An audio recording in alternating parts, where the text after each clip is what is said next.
नमस्कार दोस्तों, एक बार मैं पुनः नॉलेज विला परिवार के ऑफिशियल चैनल पर एक बार आपका हार्दिक स्वागत करता हूँ, वंदन करता हूँ। एक बार फिर से मैं कैलाश नागर आपके सामने नॉलेज विला रत्न को लेकर उपस्थित हुआ हूँ। ये है बलवंत अहिरवार जी, जिन्होंने मध्य प्रदेश में एससी कैटेगरी में गेस्ट फैकल्टी में 8वीं रैंक हासिल की है। इन्होंने एक बार तो ये हमारे बलवंत अहिरवार जी हैं, जिन्होंने 8वीं रैंक हासिल की है और इन्हीं की सफलता की कहानी हम सुनते हैं इन्हीं की जुबानी। बलवंत जी, स्वागत है आपका इस जी नॉलेज सर। विला परिवार में। आपका बहुत बहुत स्वागत है। कैसे हैं आप? बढ़िया सर, बहुत अच्छा अच्छा, लगा। इतना लंबा सफर आपने तय किया। आप चंदला से छतरपुर जिला के चंदला से आप बिलोंग करते हैं जी जी और एक छोटे से एक कस्बा से आप यहाँ जिला तक आए हैं जी और इतना लंबा सफर तय करने के बावजूद आपने बहुत अच्छी रैंक हासिल की है। जी पूरे मध्य प्रदेश में आपने 8वीं रैंक हासिल की है। जी। क्या इसका श्रेय किसको देना चाहते हैं आप? सबसे पहले सर जी, मैं अपने माता पिता को सबसे पहले से उन्हें देना चाहता हूँ, अच्छा। जिनने पूरा मुझे पढ़ाया और सब मतलब यहाँ तक इस स्थिति तक पहुँचाया। हम्म, दूसरा श्रेय, मैं वहाँ चंदला में रहकर इतनी पढ़ाई नहीं कर सकता था, जी। तो मुझे मेरे दोस्तों ने बताया और नॉलेज विला में पहले से ऐसे लोग निकले हैं यहाँ से कि जिन लोगों ने मुझे बताया अच्छा। कि यहाँ पर आप जाएंगे तो 100% आपको सफलता मिलेगी जो आपको चाहिए। जी। तो मैं यहाँ आया तो और मैंने नागा सर जी से थोड़ा पहले से परिचय था और वो हम एक साथ रहे, तो और मैंने उन्हें देखा तो और मुझे थोड़ी हौसला बढ़ा जी। कि सर जी हैं तो मुझे और भी कोई दिक्कत नहीं होगी।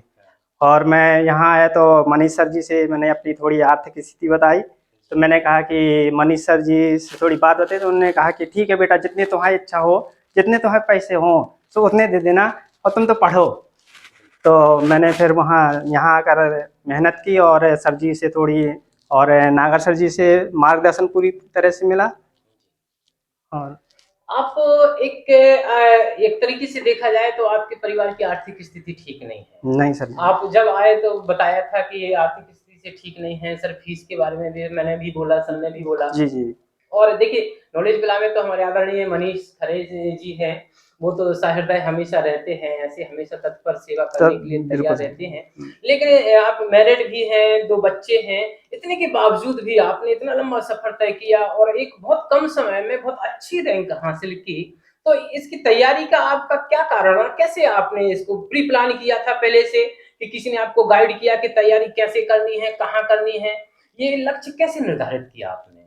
सर जी, मैं 2011 में टेस्ट दिया था व्यापम का, अच्छा। तो उसमें भी क्वालिफाई होकर बैटिंग में रह गया। अच्छा। इसके बाद 2018 में मैंने तैयारी की, जी। तैयारी करने के बाद उसमें भी मैं बैटिंग में रह गया। अच्छा। तो इस बार मैंने पूरी तरह से प्लान बना रखा था कि जहाँ भी हो, जहाँ से मैं जाऊँ मिलूँ, तो इस तरह से तैयारी करना है कि लास्ट फर्स्ट एंड लास्ट में को इस बार हो या जो भी होगा। और रही बात मेरी इसकी आर्थिक स्थिति की, तो मैं 2013 से गेस्ट फैकल्टी में पढ़ा रहा हूँ, हाई स्कूल बंजारी, अच्छा। चंदला के पास में पड़ता है। और वहीं से अपना आर्थिक स्थिति उससे मैनेज होता रहा। और इसके पीछे मेरी पत्नी का भी श्रेय है, जो उसमें मैनेज करने में कि आप कहीं नहीं जाइए, जितना हर है परिस्थिति में आपका साथ हाँ उन्होंने जितना दिया है उसमें आप मैनेज करेंगे। और और सबसे बड़ी बात कि लास्ट के महीनों में मैंने पत्नी से कहा कि आप क्या करें, तो उन्होंने कहा कि 4 महीने में अपने घर जा रही हूँ, क्या बात है। 4 महीने आप यहीं पढ़ें, प्रणाम करते हैं हम उनको, प्रणाम 4 करते महीने हैं आप यहीं और आपकी पढ़ें सफलता के और पीछे बहुत बड़ा। 3-4 महीने के लिए आप चले जाएं छतरपुर, अच्छा। उन्हीं की मतलब उनके अनुसार।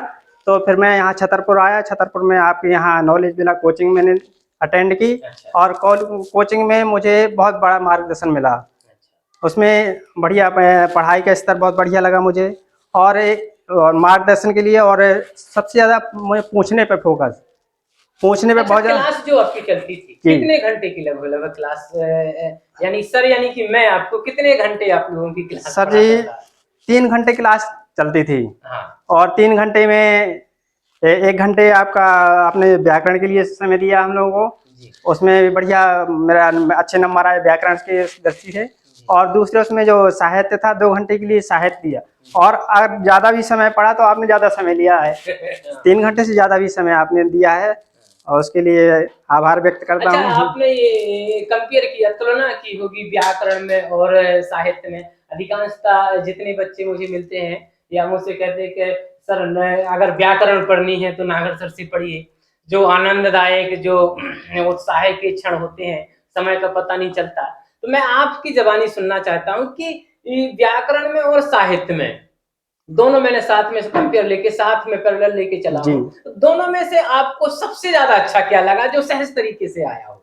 सर जी, सहज तरीके से अगर सही पूछे तो मुझे व्याकरण लगी है, क्योंकि ये आपने हँसा कर पढ़ाया है। अच्छा, हाँ, कभी मुझे बोरियत नहीं हुई, कहीं नहीं बोरियत हुई, मतलब 3-4 महीने जो मैंने पढ़ा उसमें, तो कहीं ऐसे मतलब ये नहीं लगा कि बोरियत की आपने, कहीं ऐसा हो कि मुझे ऐसा लगा कि ये सर जी तो न पढ़ा पाएंगे, कैसा अच्छा, क्या। डांट कितनी बार खाए हैं आप? अब सर जी आप बड़े हैं और सर हैं, और जैसा कि वो हमारे पहले से आप सीनियर रहे हैं, तो आपका डांटना लाजमी बनता है, और हम तो शिष्य रूप में हैं फिर तो उस डांट से क्या आपको लगा, कुछ मिला बिल्कुल डांट बिल्कुल से सर कि जी। बड़ों कैसी डांट लगती थी कि ये मोटिवेट वाली डांट थी सर कि ईर्ष्या वाली डांट लगती? बड़ों से, फिर आप तो सर हैं, बड़ों से डांटने में सीख ही मिलती है। अच्छा, गांव से आपकी पत्नी ने यहाँ भेजा जी कि आप छतरपुर चलिए और वहाँ 4 महीने रह के तैयारी करिए। आप यहाँ आए, जी। यहाँ आप में पढ़ना आपने शुरू किया, हम्म। तो यहाँ रह के फिर आपने किस तरीके से तैयारी की, कहाँ की, पढ़ने का स्थान कहाँ तय किया?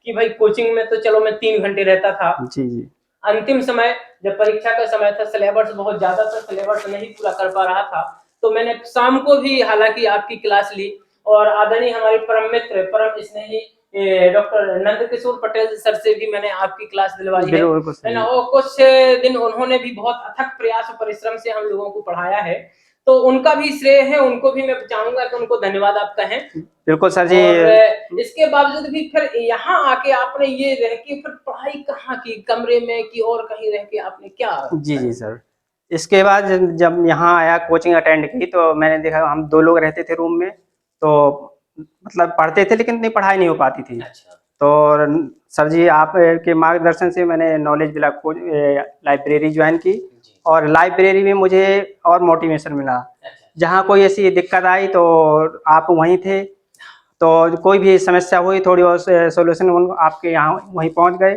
और जो भी समस्या हुई वहाँ उसका निराकरण वहाँ हो गया।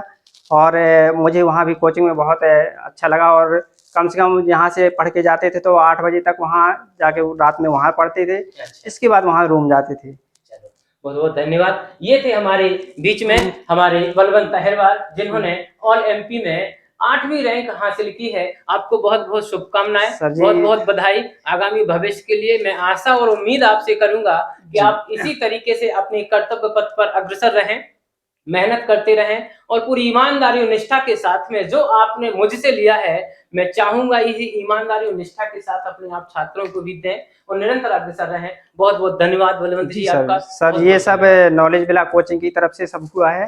उन्हीं का आशीर्वाद, मनीष सर जी का आशीर्वाद, नागर सर जी का आशीर्वाद, और नंद किशोर सर जी का आशीर्वाद, बहुत-बहुत तीनों का आशीर्वाद रहा बिल्कुल, जो इस स्तर तक, इस मुकाम तक पहुँच पाया मैं। बहुत-बहुत धन्यवाद। धन्यवाद। नमस्कार।